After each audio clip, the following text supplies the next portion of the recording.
దేవుని స్తోత్రం. అంకుర మినిస్ట్రీస్కి స్వాగతం.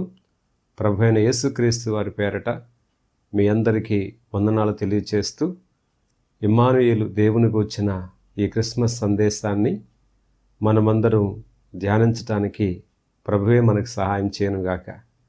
ప్రియులరా, క్రిస్మస్ అనగానే అలంకరణలు, అలాగే బహుమానాలు ఇచ్చిపుచ్చుకోవడం, తర్వాత వేడుకలు జరుపుకోవడం మాత్రమే కాకుండా, క్రిస్మస్ అంటే ఇమ్మానుయేలు దేవునిగా పరలోకము నుండి భూమి మీదకి దేవుడు మానవుడిగా దిగివచ్చినటువంటి ఒక గొప్ప సంఘటనని, దేవుని సంకల్పాన్ని మనము ధ్యానం చేసుకోవాలి. ఈరోజు ఇమ్మానుయేలు అనే దేవుని నామములో ఉండే గొప్పతనం గురించి, ప్రత్యేకత గురించి, ఆ పేరులో, ఆ నామములో ఉన్న దేవుని యొక్క సంపూర్ణ ప్రణాళిక ఏమిటి అనేది కొన్ని మాటలు మీకు తెలియచేయాలని నేను ఆశపడుతూ ఉన్నాను. బైబిల్లో ప్రియులరా 3 సార్లు ఇమ్మానుయేలు అనే పేరు మనకి కనిపిస్తుంది. మొదటిగా యెషయా గ్రంథం 7వ అధ్యాయము 14వ వచనంలోను, 8వ అధ్యాయము 8వ వచనంలోను, మత్తయి సువార్త 1వ అధ్యాయం 22-23 వచనాల్లో ఇమ్మానుయేలు అనే పేరు మనకి కనిపిస్తుంది. ప్రియులరా, ఈ పేరు అనేది దేవుడు ఈ లోకానికి దిగివచ్చాడు అంటే దేవుడే మానవుడయ్యాడు అనే దైవ మానవుని గూర్చిన ఒక గొప్ప సత్యాన్ని ఇమ్మానుయేలు అనే పేరు మనకు తెలియచేస్తుంది. ఇంకొకటి ఏంటంటే, ఇమ్మానుయేలు మరి మత్తయి సువార్త 1వ అధ్యాయంలో మనకి కనిపిస్తుంది, దేవుడు మనకి తోడు అని. అలాగే మత్తయి సువార్త ఆఖరి అధ్యాయం అయినటువంటి 28వ అధ్యాయంలో కూడా యేసుక్రీస్తు ప్రభువారు అంటారు, ఇదిగో సదాకాలము నేను మీతో కూడా ఉన్నాను అని అంటాడు. ఇది గొప్ప సంగతి. అలాగే ఇమ్మానుయేలు అనే మాట బైబిలులో 3 సార్లే వ్రాయబడినప్పటికీ అది ఆదికాండము నుంచి ప్రకటన గ్రంథం వరకు, అంటే బైబిల్ మొత్తములో కూడా యేసుక్రీస్తు ప్రభువారు మనతో ఉన్నాడు, లేదా దేవుడు మనకు తోడుగా ఉన్నాడు, దేవుడు మనతో ఉన్నాడు అనే సత్యాన్ని ఈ ఇమ్మానుయేలు అనే పేరు మనకి తెలియచేస్తూ ఉంది. క్రిస్మస్లో అత్యంత పరిశుద్ధుడైన దేవుడు. ప్రియులరా, క్రిస్మస్ అంటే ఏమిటి? క్రిస్మస్లో మనం దేవుని గురించి, యేసుక్రీస్తు గురించి మనం ఏం తెలుసుకోవాలి, గ్రహించాలి అంటే, క్రిస్మస్ అంటే ప్రియులరా, క్రీస్తు జననం అంటే అత్యంత పరిశుద్ధుడైన దేవుడు అత్యంత పాపి అయిన మనిషి దగ్గరికి దిగివచ్చాడు. అలాగే మనము దేవునితో సహవాసం చేయటానికి, ప్రియులరా, దేవుడు మన మధ్య నివసించడానికి వచ్చాడు. అంటే మనము దేవునితో నివసించడానికి, దేవుడు మన మధ్య నివసించడానికి వచ్చినట్లుగా మనం చూస్తున్నాం. మనము దేవుని కుమారులం అవడానికి దేవుడే మానవ కుమారుడిగా ఈ లోకానికి వచ్చాడు. ఇదే క్రిస్మస్లో ఉండే, క్రీస్తు జనంలో ఉండే అసలైన అంతరార్థం. ఇది గనక మనకి అర్థమైతే నిజంగా ఈ క్రిస్మస్ శుభ సందర్భంలో ప్రియులరా, మనకి క్రీస్తు యొక్క జననం యొక్క అసలు దీవెనలు మనకి కలుగుతాయి. కాబట్టి ఈ సమయంలో ఇమ్మానుయేలు అనే దేవుని గురించి, నామం గురించి, ఆ పేరు మనం చదువుతున్నప్పుడల్లా, ఆ మాటలు మనం ధ్యానిస్తున్నప్పుడల్లా ఒక 3 ప్రాముఖ్యమైనటువంటి విశేషాలు మనము గ్రహించాలి. అందులో మొదటిది ఏంటంటే, దేవుడు మన కొరకు ఉన్నాడు. ఇమ్మానుయేలుగా దేవుడు మన కొరకు ఉన్నాడు. మనము చాలామంది లేదా చాలాసార్లు ఏమనుకుంటామంటే, యేసుక్రీస్తు గత 2000 సంవత్సరాల క్రితం ఈ లోకానికి వచ్చినప్పటి నుంచే దేవుడు అని భ్రమపడుతుంటాం, లేదా అలా అనుకుంటాం సాధారణంగా. కానీ వాక్యం ఏం చెప్తుందంటే, ఆయన జగత్తు పునాది వేయబడక ముందే ఆయన ఉన్నాడు అని తెలియచేస్తూ ఉంది. ప్రియులరా, దేవుడు మనతో ఉండకముందే, అంటే ఈ లోకానికి రాకముందే ఆయన మన కొరకు నిత్యకాలము నుండి ఉన్నాడు అని మనం తెలుసుకోవాలి. తర్వాత ఆయన మన మధ్య ప్రత్యక్షం కాకముందే, అగణిత యుగాలకు ముందే ఆయన ఉన్నట్లుగా మనకు అర్థమవుతుంది. నిత్యకాలపు దేవుని యొక్క ప్రణాళికలో మనల్ని దేవుడు చూస్తూ కాలము సంపూర్ణమైనప్పుడు ఆయన లోకానికి వచ్చాడు. దేవుని వాక్యంలో నుంచి కొన్ని వాక్య భాగాలు మనకిలా తెలియచేస్తాయి.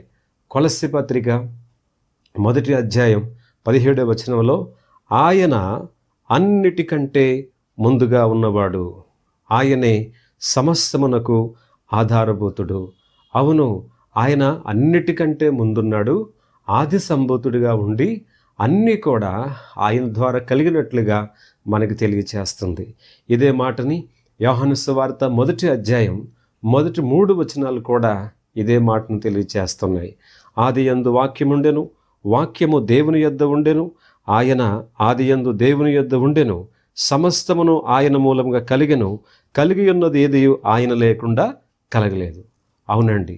మరొక వాక్య భాగాన్ని మనం చూస్తే యోహాను సువార్త 17వ అధ్యాయం 5వ వచనంలో ప్రభువే స్వయంగా తండ్రికి ప్రార్థన చేస్తూ ఈ మాటను అన్నాడు.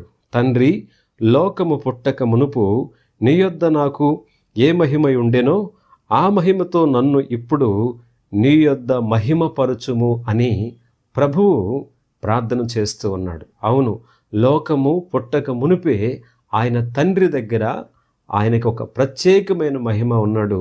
ఆ మహిమే ఈ లోకానికి దిగి వచ్చినట్లుగా ప్రియులారా మనం అర్థం చేసుకోవాలి.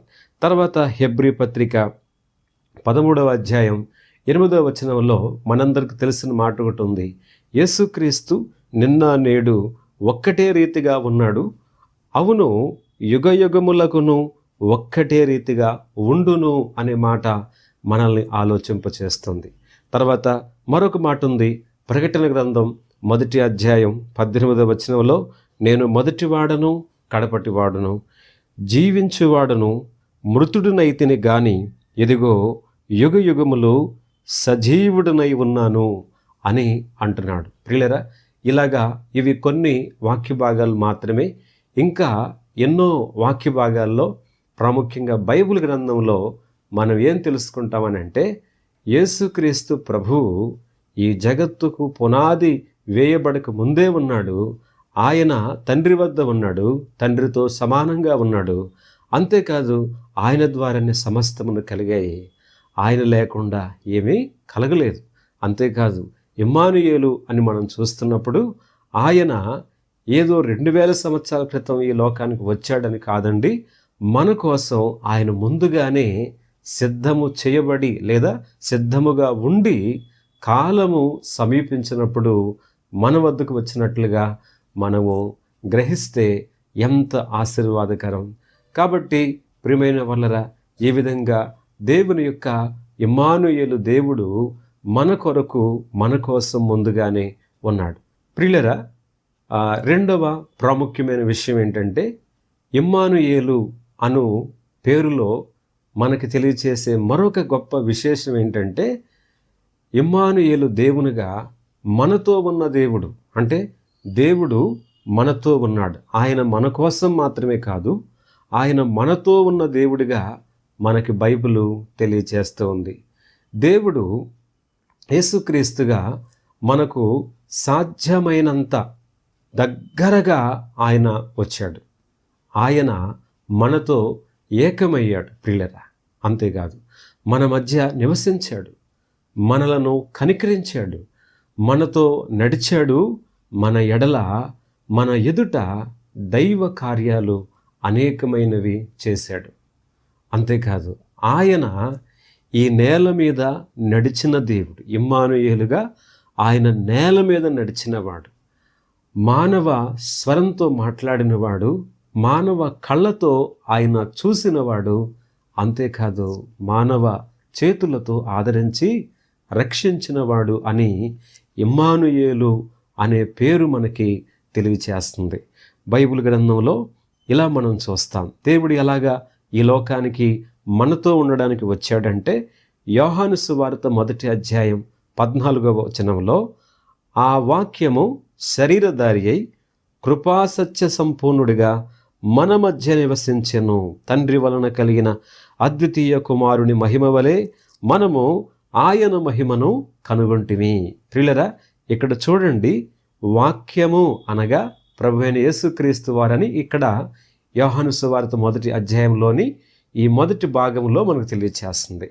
ఆయనే శరీరధారిగా అంటే మనిషిగా ఈ లోకానికి వచ్చాడు, మన మధ్య నివసిస్తున్నాడు. అంటే దేవుడు మన మధ్య నివసిస్తున్నాడు అని తెలియచేస్తుంది.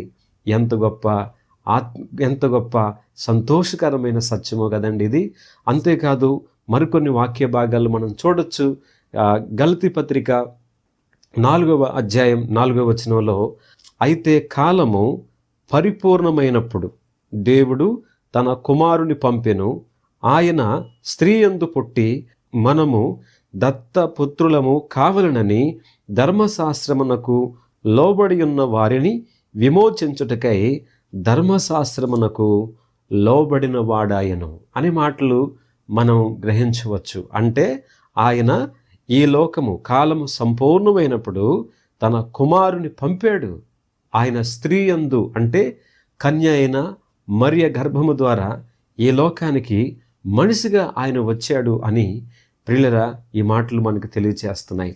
తర్వాత మరొక భాగం ఫిలిప్పీ పత్రిక 2వ అధ్యాయం 6వ వచనంలో చూస్తే, ఆయన దేవుని స్వరూపము కలిగిన వాడై ఉండి దేవునితో సమానముగా ఉండుట విడిచిపెట్టకూడని భాగ్యమని ఎంచుకొనలేదు గాని మనుష్యుల పోలికగా పుట్టి దాసుని స్వరూపము ధరించుకొని తన్ను తానే రిక్తునిగా చేసుకొనెను అనే మాటలు ప్రియులరా ఎంత ఆశీర్వాదకరంగా ఉన్నాయి. అవునండి, దేవుడే మరి యేసుక్రీస్తు ప్రభువారుగా లేదా యేసుక్రీస్తు ప్రభువారు దేవుని స్వభావము కలిగి మానవ స్వభావంలోనికి వచ్చాడు. ఆయన దేవుని కుమారుడై ఉండి మానవ కుమారుడుగా వచ్చాడు. మనము దేవుని కుమారులుగా చేయబడడానికి ఆయన మానవ కుమారుడుగా చేయబడ్డాడు. ఎంత గొప్ప ధన్యత! ఆయన మనలను తన బిడ్డలుగా కుమారులుగా స్వీకరించడానికి ఆయన ఒక దాసుడిగా చేయబడ్డాడు. ప్రియులరా, ఇదే దేవుని యొక్క ఆశీర్వాదం, దేవుని ప్రేమ, దేవుని యొక్క కృపా సంపన్నత ఇక్కడ మనం చూస్తాం. అందుకే మనము క్రీస్తు యేసుగా ఈ లోకానికి వచ్చిన ఇమ్మానుయేలు దేవుడు మనతో ఉన్నాడు.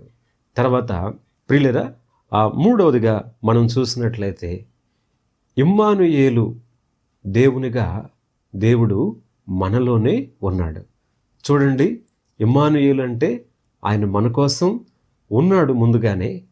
తర్వాత కాలము సంపూర్ణమైనప్పుడు ఆయన మనతో ఉండడానికి ఈ లోకానికి వచ్చాడు.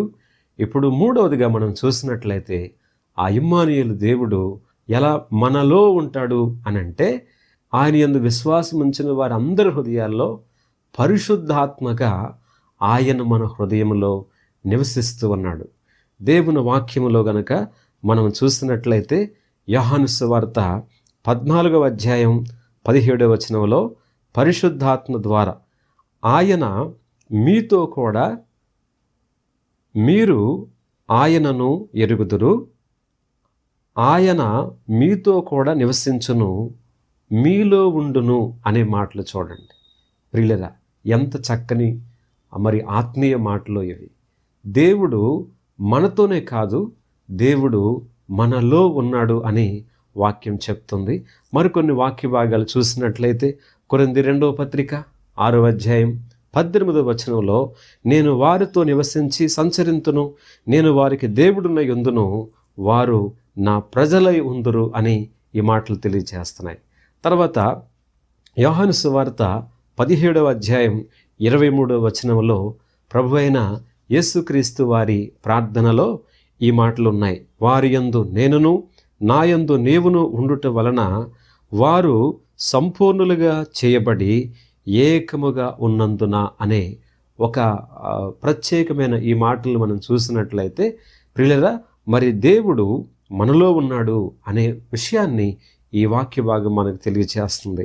అలాగే మరొక ప్రాముఖ్యమైన వాక్య భాగము కొలస్సీ పత్రిక 1వ అధ్యాయం 27వ వచనంలో, మీ యందున్న క్రీస్తు మహిమా నిరీక్షణ అయ్యున్నాడు. చూడండి ప్రియులారా, యేసుక్రీస్తు వారు మన యందు అంటే మనలో ఉన్నాడు. ఆయన మహిమా నిరీక్షణ అయ్యున్నాడు. ఒకప్పుడు నిరీక్షణ లేని అన్యజనులు అయిన మనందరికీ ఆయన అంటే ప్రభు అయిన యేసుక్రీస్తు వారు ఒక మహిమా నిరీక్షణగా ఈ లోకానికి వచ్చాడు. ఎంత గొప్ప ధన్యత అండి, ఎంత గొప్ప ఆశీర్వాదకరమైన విషయం. పౌలు ఒక చోట ఇలా అన్నాడు. ఏమన్నాడు? గలతీ పత్రిక 2వ అధ్యాయం 20వ వచనంలో పౌలు ఏమంటాడు తెలుసా? ఇకను జీవించువాడను నేను కాదు, క్రీస్తే నాయందు జీవించుచున్నాడు అంటున్నాడు. అవునండి, క్రీస్తు మనలో గనుక జీవిస్తే క్రీస్తు మన ద్వారా ఈ లోకానికి కనిపిస్తాడు. క్రీస్తు మన ద్వారా ఆయన ప్రణాళికను నెరవేరుస్తాడు. ప్రియులారా, మనం యేసును అంగీకరించినట్లయితే, ఆయన యందు విశ్వాసం ఉంచినట్లయితే, ఆయనకు ప్రార్థించి ఆయన మహిమపరిచినట్లయితే ఏం జరుగుతుందో తెలుసా? మన హృదయాలు ఆయన నివాసాలుగా మారతాయి. మన దేహాలు ఆయన ఆలయంగా మారుతుంది. మన చేతులు ఆయన సాధనాలుగా మారతాయి.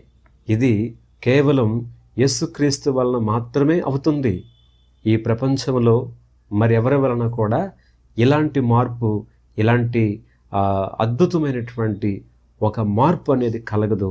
యేసుక్రీస్తు ద్వారా కలుగుతుంది. కాబట్టి ప్రియులారా, ఈ మాటలను మనం అంగీకరించినట్లయితే ఆయన మనల్ని ప్రేమిస్తూ పిలుస్తున్నాడు. నా దగ్గర రండి, నేను మిమ్మల్ని ఆశీర్వదిస్తాను. పరలోకము నుండి భూమి మీద బెత్లెహేంలోనికి వచ్చిన ఆ దేవాతి దేవుడు నీ హృదయంలోనికి ఆయన బలవంతంగా ప్రవేశించడు. కానీ నీ హృదయం అనే తలుపు నొద్ద ఉండి ఆయన తడుతున్నాడు. నీవు తలుపు తీస్తే నీ హృదయంలోనికి వస్తాడు, నిన్ను ఆశీర్వదిస్తాడు, నిన్ను దీవించి సమృద్ధితో నింపుతాడు. ప్రభువు మిమ్మల్ని ఆశీర్వదించునుగాక. ప్రియులారా, ఈ సందేశం మీకు ఆశీర్వాదకరంగా, దీవెనకరంగా ఉన్నట్లయితే ఒక లైక్ చేయండి. అలాగే మరికొంతమందికి దీన్ని షేర్ చేయండి. మీ అమూల్యమైన అభిప్రాయాలని, సూచనల్ని కామెంట్ రూపంలో తెలియచేయాలని ప్రభు పేరట మీకు మనవి చేస్తున్నాను. ఇమ్మానుయేలు దేవుడు మనకు సదాకాలము తోడై ఉండి అన్నిటిలో సహాయం చేసి సఫలపరచునుగాక. ఆమేన్.